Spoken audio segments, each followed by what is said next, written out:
논어 학위편 제12장을 읽어보도록 하겠습니다. 유자가 말하였다. 예 쓰임은 악의 조화로움을 귀하게 여긴다. 선왕의 도는 이 조화를 아름답게 여겼다. 그러나 작고 큰 일이 모두 이 조화로움에만 말미암는다면 때로 행하여지지 않는 바가 있을 수도 있다. 오직 조화만을 알고 조화를 도모하고 예로서 절제하지 않는다면 또한 행하여지지 않을 수도 있는 것이다. 우리가 논어를 시작하면서 제2장에 유자의 말씀이 나와 있었는데요.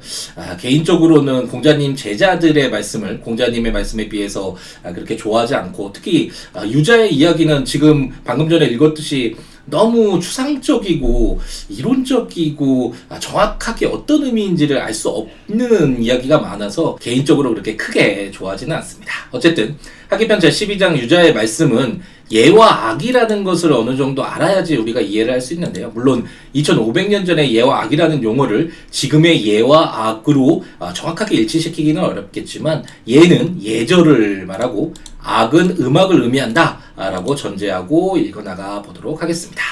우리가 일상에서 버릇없는 아이를 보면 저 아이는 예의가 없어 라고 이야기를 하잖아요. 사회에 예가 없다면 부모와 자식, 스승과 제자, 직장 상사와 부하 직원 등의 관계가 나누어지지 않고 그 관계가 유지될 수도 없겠죠. 그에 반해서 우리가 콘서트 현장에서 느낄 수 있지만, 음악은 그 공간 속에서 음악을 공유하는 사람들을 모두 하나로 묶으면서 기쁘게 하는데요.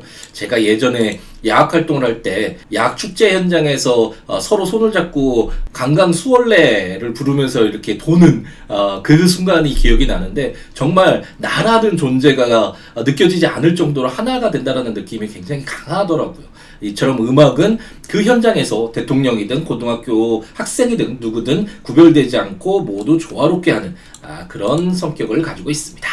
그렇기 때문에 예기라는 예전 고전 문헌에서 악이란 같아짐을 위한 것이요, 예란 달라짐을 위한 것이다.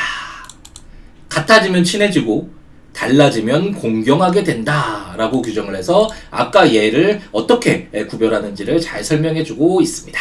이러한 해석을 바탕으로 한다고 하더라도 여러 가지 해석이 나올 수 있는 12장인데요. 이곳에서는 유자가 예와 악이 조화롭게 될 필요가 있다 라고 이야기하고 간단하게 이해하고 넘어가도록 하겠습니다. 다만 마지막에 조화만을 알고 예로서 절제하지 않는다면 행하여지지 않을 수도 있다라는 말씀을 생각해 볼 여지가 있는데요. 음악을 통해서 하나가 되고 모두가 기쁜 마음으로 조화롭게 된다고 하더라도 예의에서 벗어날 정도로 그 즐거움을 강조하다 보면 나중에 좋지 않은 결과가 생기는 경우가 있죠. 예를 들어서 아무리 회식 자리라고 하더라도 노래방에서 흥에 겨워 직장 상사에게 친구처럼 편하게 대하다가 좋지 않은 결과가 생길 수도 있겠죠.